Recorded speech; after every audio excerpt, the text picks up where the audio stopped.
All right, all right, all right. Out here with my guy Will Levis. We just completed our golf challenge. Yes, we did. I don't know about you, but I was fired up. I was too. It was not looking too hot after the first few holes, and we pulled it together. We made it work, but It was not pretty. If you haven't watched it yet, for sure watch it because it is it's gritty. Like we were yes. driving home and these guys were saying they're like, "Hey man, after the third hole, I did not think that was going to happen." Well, I was like, we might have to like change the video after 9 holes and just start a new one. Redo a different Yeah. topic of some sort or something like that. Nah, it's part of the deal. I mean, obviously like you've been in a lot of situations in your life. One thing that I kind of like that we were dabbling in on the golf course though today was like you mentioned like your recruiting journey, Yes. Yeah. and everyone's got a different journey. That's kind of the cool thing between both like the journey and the draft. Like nothing goes as it seems for anybody, but like out of high school, being from Connecticut, what was the path to basically landing to starting off at Penn State? Yeah. Yeah. I'll start in high school. Really. You just the recruiting landscape in general in the Northeast is very slim. We're lucky to get a handful of guys out to Power Five schools every year, and so I knew it was going to be hard. But I mean, I was up for the challenge. I knew I had what it took from a just ability standpoint, work ethic standpoint. I had the grades to go wherever I pleased, and started going that academic route at first. Right. Picked up some offers going into my junior year. Kind of checked off all the Ivy League boxes, and I knew that I wanted to play football professionally, and that wasn't necessarily the avenue that was going to make it easiest for me. So I wanted to play big time ball. So I was Right. looking to try to get some bigger offers going into my senior year. No one was biting. No one was biting. I was so convinced, that like if one hit, then the rest would follow. And I think other schools kind of felt that too, and they didn't want to like give me that because then other schools would fall into place. Right. But I was just going from camp to camp. Lucky enough for my parents to be able to bring me around the country and check out different schools and get in front of these coaches and show them what I got. And I got to thank Ken O'Keefe, who was the quarterback coach at Iowa at the time. He was a Connecticut guy. Went to Notre Dame West Haven, our rival, and he had us out at their camp. Called me the next day, offered me a scholarship, and I remember jumping up and down, celebrating with my parents. And sure enough, after that, other ones started coming: Ole Miss, Florida State, UNC, Yeah. and yeah, I felt really good about Iowa. Honestly, I would have ended up there if it wasn't for Penn State. They had a spot open up. Justin Fields had decommitted and ended up going to Georgia, so they had a spot. Went for their camp. They offered me and committed the next day, and had to make that phone call to Coach Ferentz, and that was tough. But Yeah. he understood. But felt like I did it right. I did the process right. Did the decision part of it right with letting those other schools know before I had committed, and ended off my collegiate career starting at Penn State. I mean, I like how you say that too because and social media is a hell of a thing these days, but like you look at some of the youth and they don't have that same integrity, respect, high character where they're bouncing around. They don't really care about what a coach's feelings are necessarily. They don't care about I feel like a relationship pre NIL era went a much longer ways than it is now. Now it's a bidding war almost. But for you to be able to tell, the coaches that you weren't going to be able to go to, like, hey, thanks, but no thanks. And also, as you know, too, the football world, it's a very small space where you never know who might be where at what point, Mm-hmm. and you want to keep those dynamics and those relationships well. You had your time at Penn State. Ultimately, like, what led to the change to make the move to Kentucky? Yeah, it was just football. I mean, I knew that I'd have to get, you know, looking historically at quarterbacks that had gotten drafted. They'd been multiple year starters in college before they'd taken that step and shown that they were ready. And I was in a position where, competed for the job my redshirt freshman year, got beat out. Sean Clifford, who was in front of me, he was only 1 year above me. And, if he had stayed there his entire career, then I knew I'd have to wait for that last year to really start. Right. And so after that year, kind of had the vision that after that next year, as long as I had my credits in line, I would be immediately eligible to play at another school. So started loading up on credits, taking dang near 25 credits a semester. And Wow. this was right before the transfer portal was a thing, so you had to be a graduate to Yeah. be able to play. So that's why I finished my degree in 3 years and started off that spring semester. Told them I was entering the transfer portal. Yeah. Finished out my classes, and then had the opportunity to go to Kentucky. And ended up going there. So it was purely like a football situational decision. Right. It was tough to leave Penn State. I love it with all my heart. Send my kids there in a heartbeat. Like, great school. Enjoyed my time there. Just shame that just football didn't work out. Well, I mean, it's business of the game. Things happen, but obviously, you know, the jump worked. It was a good move. And I know that your time at Penn State, from a statistical standpoint, you were waiting for that boom game, and then Kentucky started early, it felt like. Yeah, yeah. I mean, I remember that first start at Kentucky like it was yesterday. My first pass attempt as a Kentucky Wildcat went off my receiver's hands and got intercepted, and I was like, this is not how we wanted to start. But it was only up from there. I think I threw 4 that first game, and then we had a really good year that year. Only the I believe the third 10-win season in school history. Wow. So going on to win the Citrus Bowl. So it's just really, really cool moment and year for me after 3 years of pretty much just waiting on the sideline. Right. I mean, college quarterbacks, there's so many electric ones out there.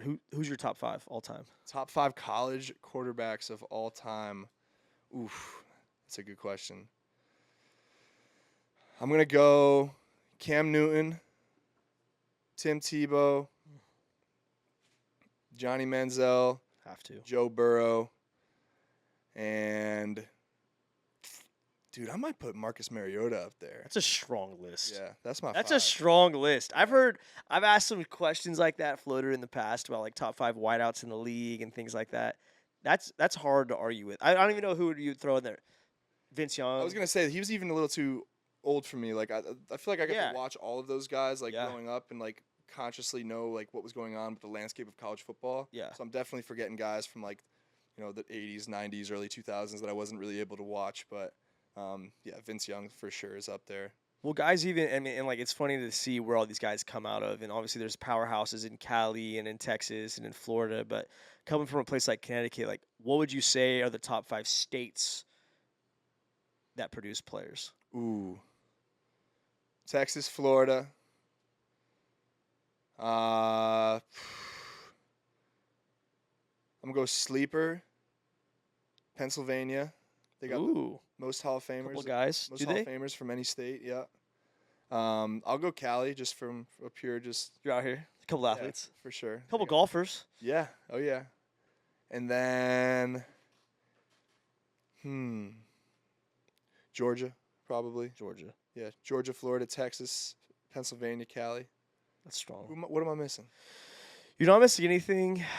Jake, who was the guy who said like Vermont or New Hampshire or something like that? We were interviewing a guy from a certain state, and he pulled some shit out of his ass. I forget what it was exactly. Yeah, it was Perk. Yeah, it was Perk. You could find one guy on an NFL roster, born and raised in Vermont. It wasn't Vermont. It was a weird ass state though, I want to say. And then you got states like you look in. I think there's only a few guys from Montana or Wyoming, and I don't even know if there's been an Alaskan yet or anything like that. Yeah, Rhode Island's got some guys. They got some guys. Yeah, I know. I mean, I feel like the New England. I keep tabs for who's in the league from New England for the most part. I don't know Vermont. If I'm wrong, let me know. Yeah. But I know we got some Bishop Hendricken players in the league right now from Providence, so that's Rhode Island. You mentioned, we were talking side gigs a little bit. You mentioned the move from Penn State to Kentucky. You had to pay rents 2 places. Yeah. And you were driving Uber and DoorDash. Yeah. You were the man of the people. Yeah, this was pre-NIL. I mean, I kind of got a little bit towards the tail end, but didn't get the full taste. But this was pre, and paying 2 rents at a time. Couldn't get a sublet for my Penn State apartment, and getting to Kentucky, Dude. Broke as a joke. No way to pay for these bills other than getting in the car every night, spending a few hours just DoorDashing, Ubering. Ended up shifting from Ubering to just DoorDash, Uber Eats. You could throw on your own tunes, your own podcast, whatever. Yeah. So, a bit more tips. I hung out right on Nicholasville Road in Lexington. If anyone's familiar with every single chain restaurant that you can imagine, I just hang out there in a lot, wait for a Outback Steakhouse or a Red Lobster order and cash in big time. So that's how I got by. Yeah. That's crazy. What do you think's the most expensive DoorDash order you copped at one point? Probably like how much I made. I probably made like $50 on one trip. Like a big like steak dinner order for a family or something from Outback, like Right. Yeah, totally. tab that runs you like $250 or something, and then they throw a nice generous tip on top. So you could end those nights, with a good like 3, 4, $500 in your pocket. Yeah, it's not bad at all. Yeah. It's not bad at all. Yeah. Your time at Kentucky eventually came to an end, and it was time to get ready for the draft. hmm How was that flip in your mindset going into that season? Were your expectations, I'm for sure, declaring at the end of this? Was there any other scenarios you had? Did How did it progress leading up to the moment? Yeah, I considered honestly declaring after my junior year. I didn't really know. I didn't think like based on at least my stats or whatever, and it was only my first year starting if it would have been something that was realistic, but Right. kind of had to make a decision there at one point. And yeah, I was pumped to come back and play another year and finish it right. And we didn't have the best, last year that I would have loved to have, but battled through it. Still showed what I needed to put myself in a spot to get picked pretty high. Right. Started off the pre-draft process, hearing really good things, going as high as a top 5 pick and riding out that pretty much up until draft night and thinking that was a possibility. And then had a awesome time training out here, awesome time preparing. Felt like I'd hit all the nails on the head and what I needed to do to get ready. And my tumultuous NFL career started on that draft night where I had that camera stuck in my face 10 times more than anybody else, and just saw the picks keep rolling in and no phone calls. And yeah, once I got past like that 12th, 13th pick, I knew that I was in for a long night. So Yeah. heard some chatter towards the end of the first round that someone could be trading up for me. Actually received a phone call at like the 30th pick, and it was just a prank call, and I had to hang up. No shit. Yeah, and I was at that point I was pretty much over it. The next pick was about to be in. I was like, all right, let's go, guys. And Was it? How did Yeah. they even? I mean, I don't know first round draft pick phone call numbers, but like, was it a buddy? Was it someone who leaked you? I don't know. I still got their number, but no, Dude, no, I don't care. I mean, we had give me that number. I'll go track this motherfucker down. based, Bro. based on what I was told, I was pretty confident that I would be going in that first round, and we were planning on heading back that next morning. Right. And got some shit in the media for not staying that next day, but we already had flights and we already had plans to go back, and I feel like the light I was put in that moment was a little unfair, and I feel like that theme's kind of continued throughout my career. But I was blessed to be able to get picked at all and to get that phone call the second I got through the doors in Connecticut at my house from the Titans to get drafted there. We were pumped, and nothing else mattered. Once that happened, it was time to get to work. Same as college, man. You just walk-ons. There's 5 stars. As soon as you're in the building, nobody gives a shit. It's time to work. Yeah. As a quarterback, too, you're put underneath a different type of microscope. Mm-hmm. And as you just mentioned, like, there's a little bit more cameras in the face. You get a little more followers off of it. They love you when you're up. They hate you when you're down. It's part of that comes with the job. Yeah. When adversity is struck in those situations or in your life in general, like, do you have a backbone of things that you kind of always fall back towards or rely on things? I definitely have my small, tight group of people, maybe just like 3, 4 that I rely on for advice and to help bring me up. But I've seen everything at this point, I feel like, and I keep saying that, but something new keeps coming up. But I feel like that at this point in my life and my career, there's never been any smooth sailing. And I've always had some sort of bumps in the roads that I've had to pull myself out of and, brush the dirt off and keep going. So I just like to think back to the moments that I've been in previously that are like to what I could be facing in that moment. And if I could have gotten myself out before, then I know that I can do it again. So I've just got that resilient mindset, and, just my favorite, saying in the world, my mantra is never give up. And, I sure as hell will never do that. And, Right. and that's what kind of just brings me up and makes me power through. Well, I mean, it's similar, and like, sports are always going to be evolving. They are a business. When you're, you just get to Penn State and you're fired up. You're the new kid on the block, right? Season goes by, spring comes around.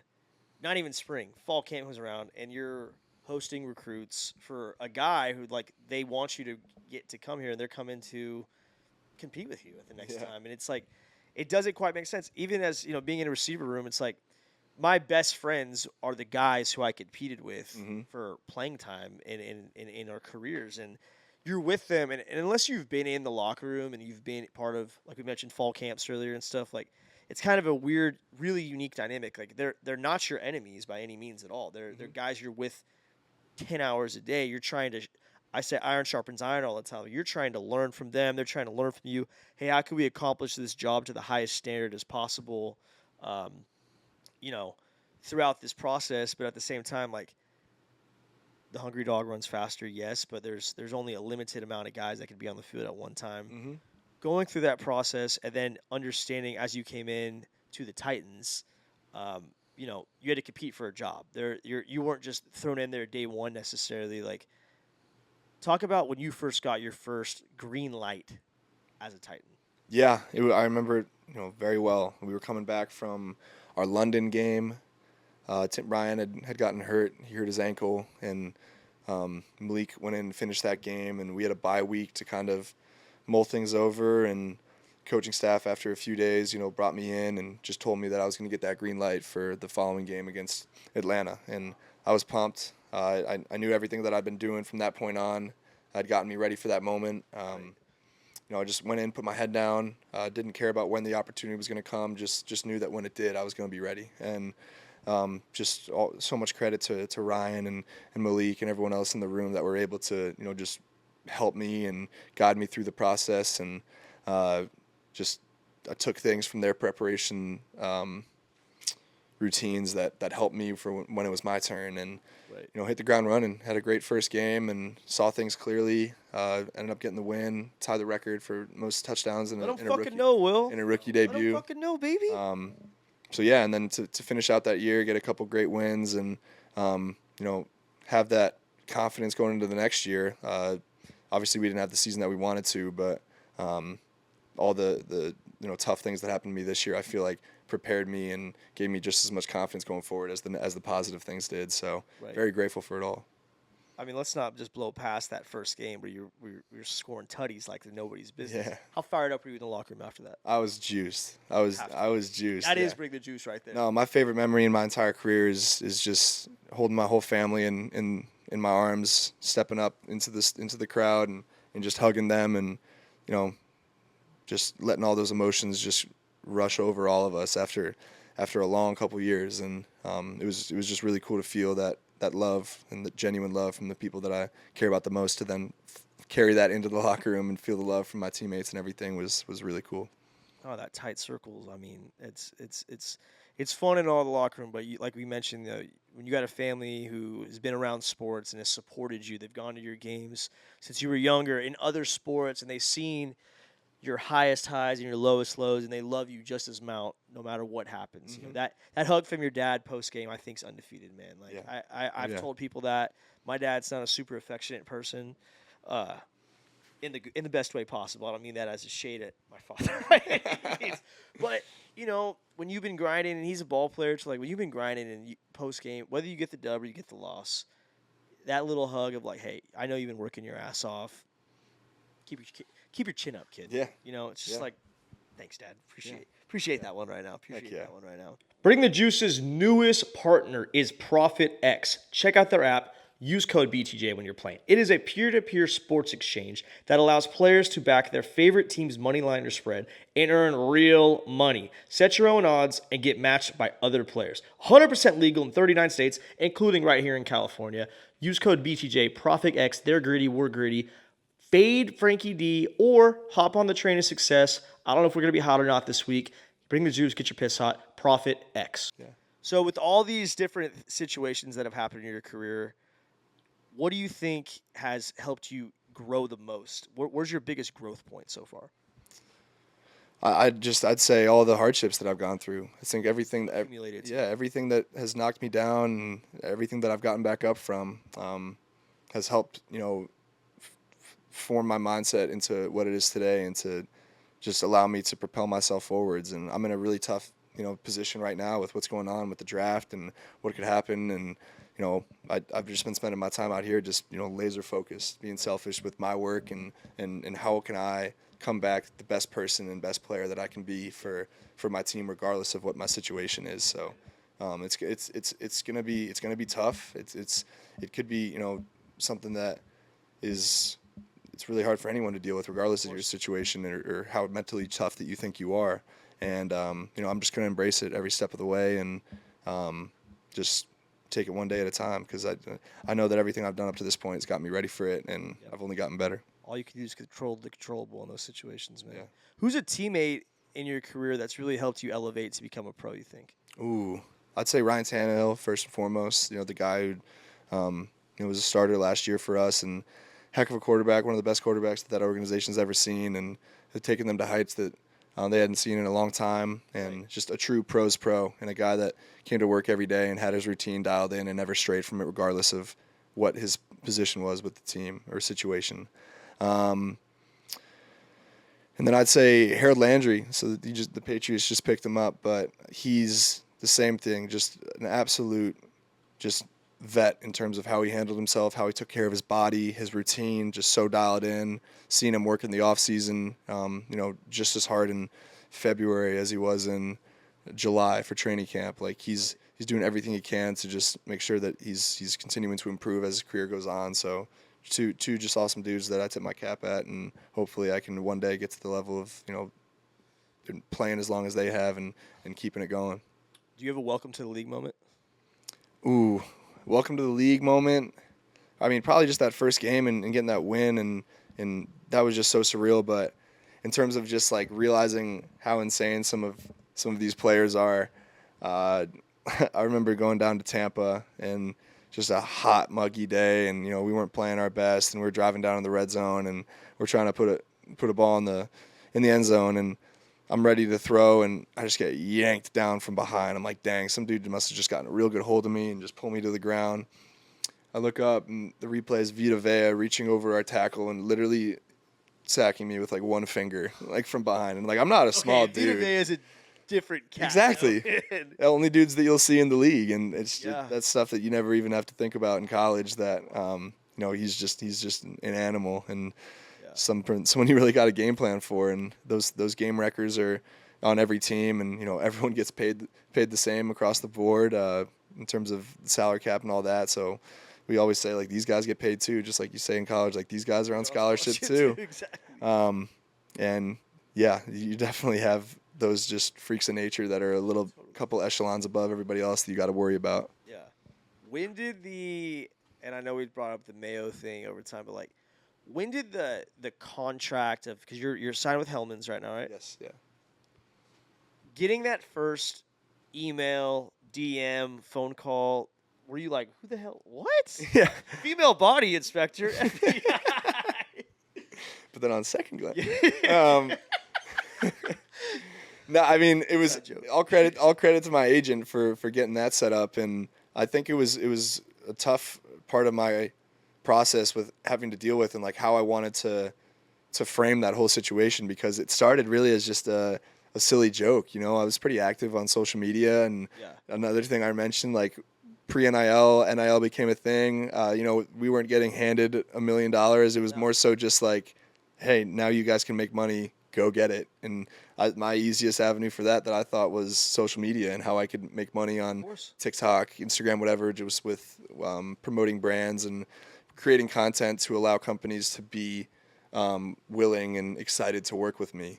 So if you guys want to check out my TikTok, I got some funny stuff there back in the day. I haven't been as active as recently, but one small funny video of me just putting mayonnaise in my coffee as a joke, taking a sip, putting it back down, blew back up like a year later during the draft process. People calling me crazy and weird for putting mayo in my coffee every morning, and Hellman's reached out, and they're like, "This is hilarious. This is amazing.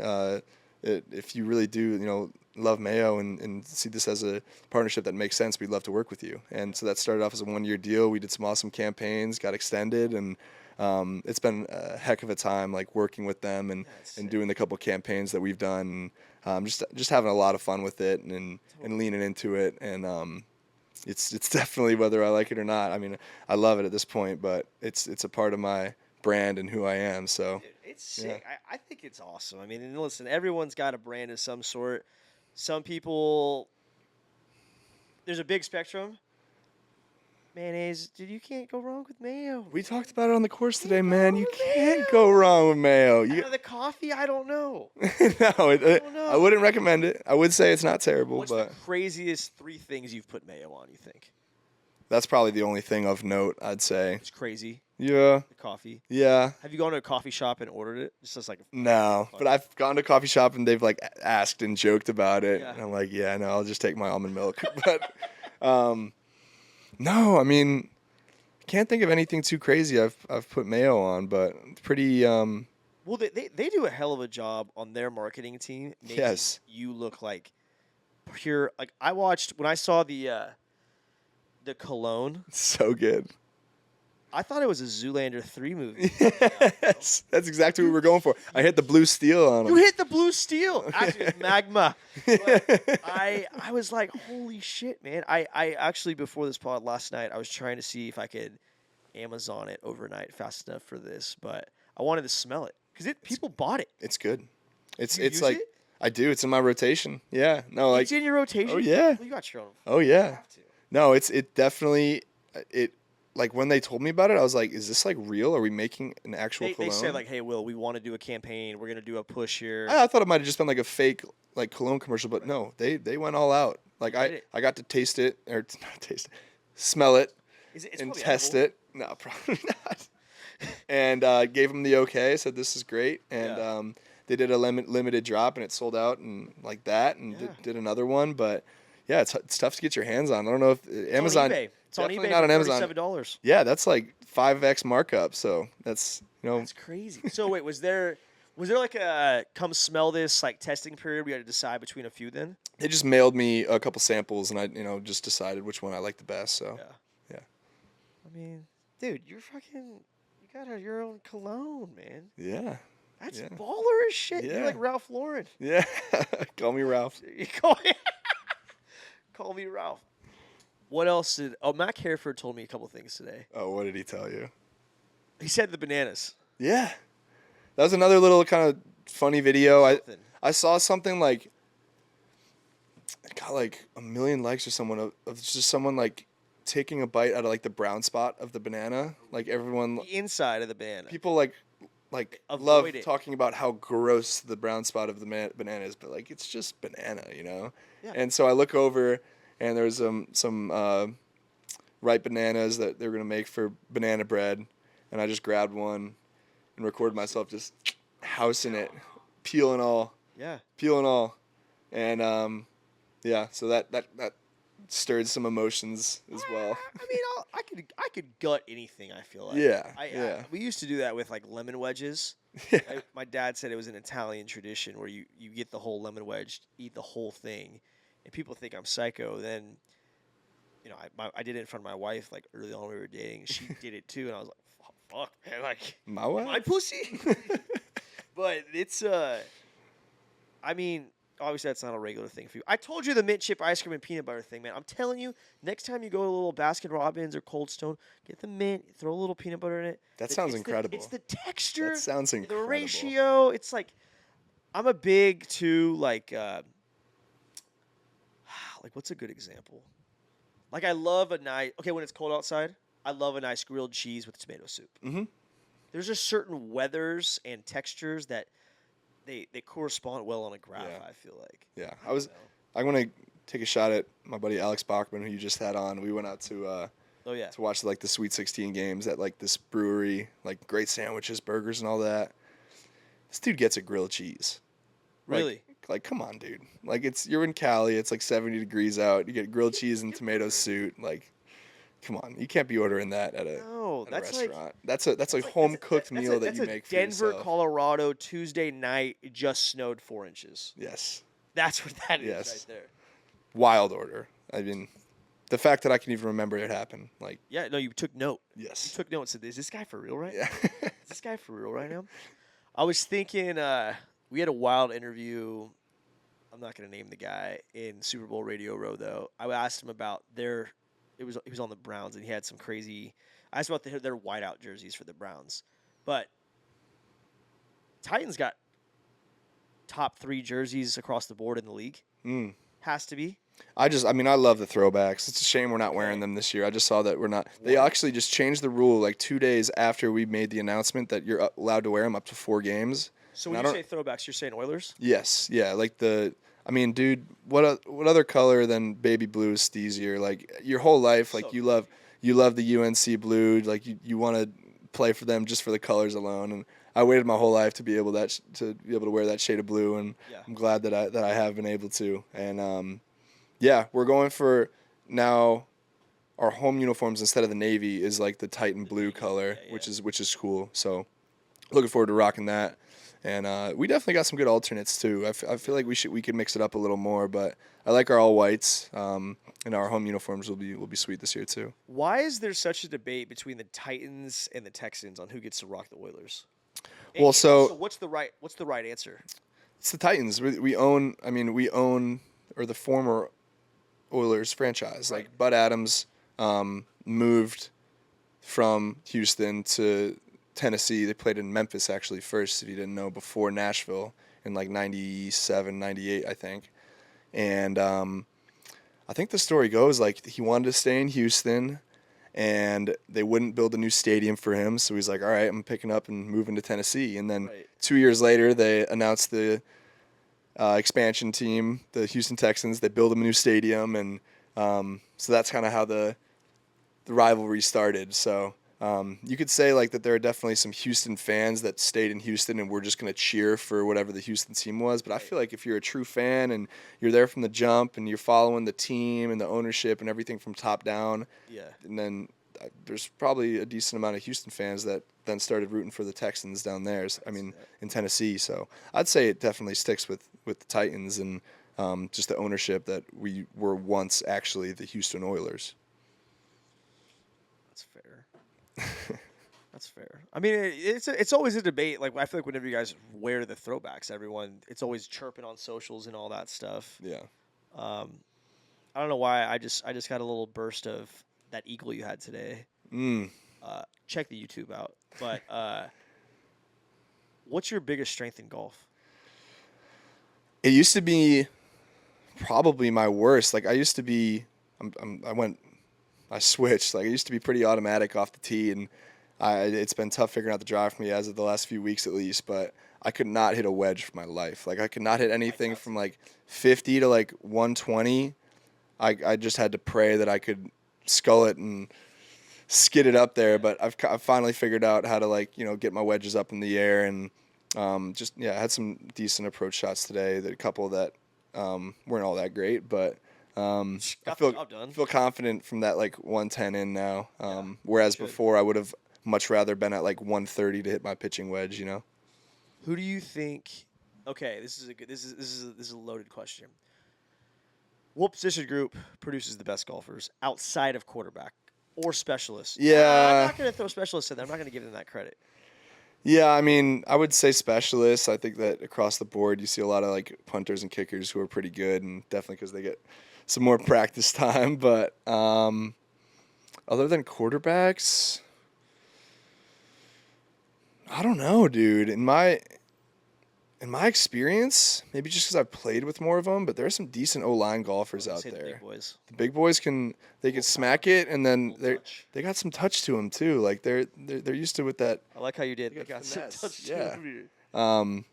But there are some of maybe the dozen golfers on our team. I'd say like 5 or 6 of them are O linemen. So Okay, if there was a 32 team tournament with, they had to send the best foursome from each team. oof. Who would win that tournament in the league? Do the Titans have a shot? I was just down in Cancun for the NFLPA Classic, and there were 72 of us players down there playing in a 4-man scramble format.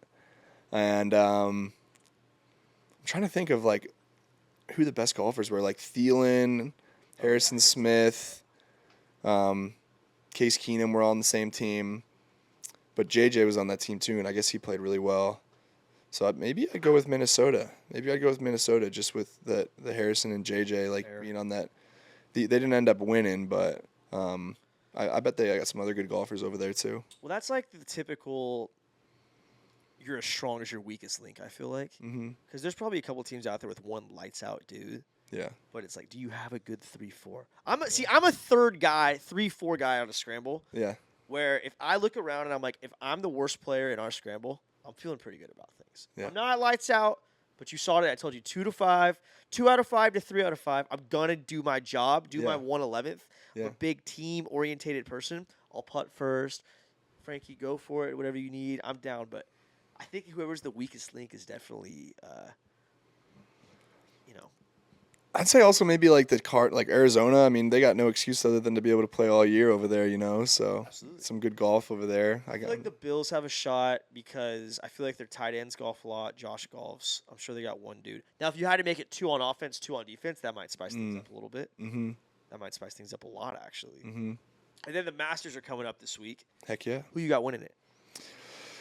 I'm gonna go with Scotty. I mean, I know it's the favorite, but Scotty. you know you can't bet against Scotty. You know he's the golfer of our generation, or I guess Tiger. I guess you could count that my generation, but like he's who we have right now, and it's only right for us to root for him and to chase Tiger in that way. But yeah, it's gonna be an awesome week, dude. I went the last couple of years, like I said. Was grateful to go with my dad last year, and the coolest experience I've ever had with him, and one of the top experiences in my life too. Okay, let's say you win the Masters, you personally.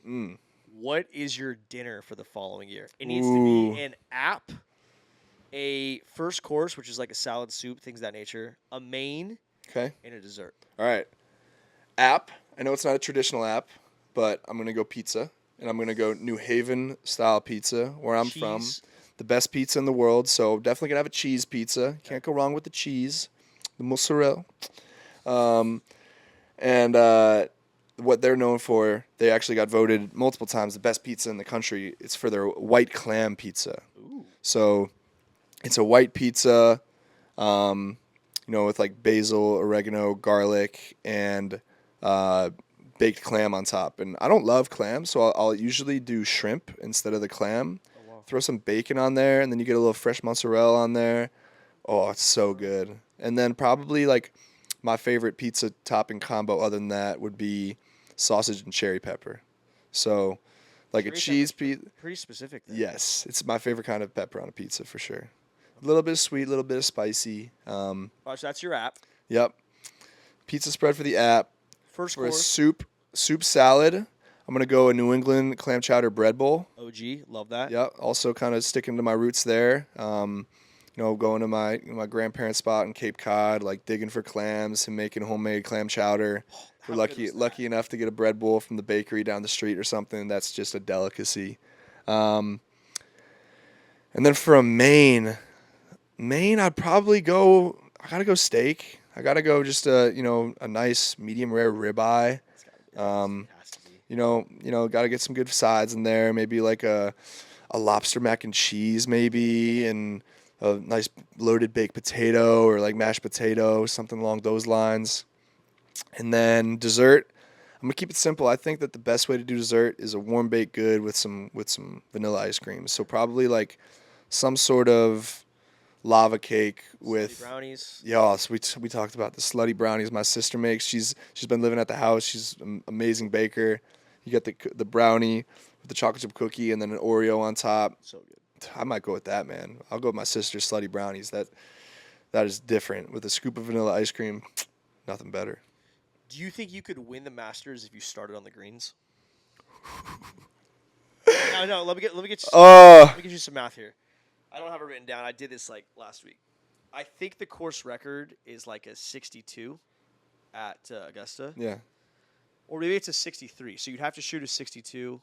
You would average a little under. Like if you did a 3-putt every hole, you'd win lights out. I think it'd be like you have to average like 3.4. Are you starting on like the furthest away possible from the pin? Starting the furthest away possible from the pin. Yeah. So if it's pin high, you're starting total other side. So you can do 3 to 4 putt your way to a green jacket. What if you like end up in a bunker? Do you have to hit the putter out of the bunker?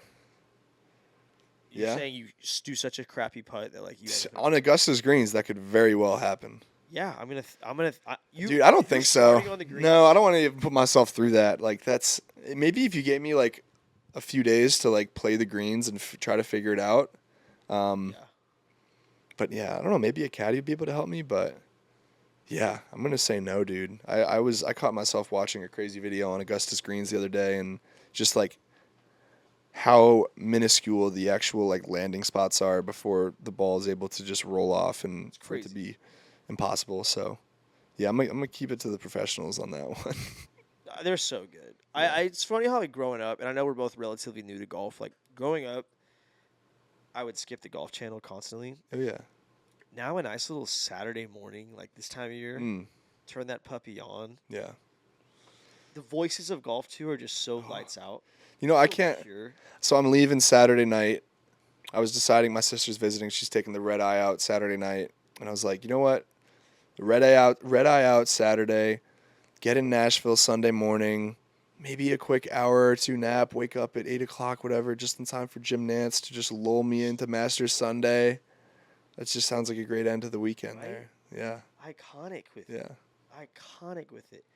Uh, I mean, well, dude, this has been great, man. I don't got much more to say, but like, I want to tip my hat to you because it's no secret. Like, you've had to face adversity from a personal level, but like, when you're at your level of professionalism, where there's cameras on you, you've handled it like a fucking champ. And I think, Bring the Juice audience is full of former athletes, current athletes, the young and coming next generation, soccer moms, and like it's appreciated that you talk in such high regard to yourself and the mindset in which you attack greatness when adversity strikes. Because we're playing sports, but you might be a baker going through a tough time. You might be a mechanic. You might be a stay-at-home mom. You might be an onion farmer. You don't know what's happening, but no matter what you do in life, in some way, shape, or form, adversity is gonna strike, Mm-hmm. and it's how you respond.